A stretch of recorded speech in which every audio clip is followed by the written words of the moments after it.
এই যে কিশোর গ্যাংয়ের বিষয় আছে, সব থেকে বড় কথা চাঁদাবাজি।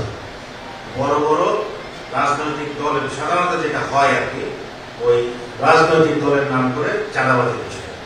এখন বড় রাজনৈতিক দল বলতে আমরা যেগুলোকে চিনি, তারা কিন্তু প্রত্যেকে তাদের সর্বোচ্চ যে নেতৃত্ব, সর্বোচ্চ নেতৃত্ব থেকে কিন্তু আমাদেরকে ক্ল্যারিফাই করা হচ্ছে যে চাঁদাবাজের কোনো স্থান আমাদের দলে নাই।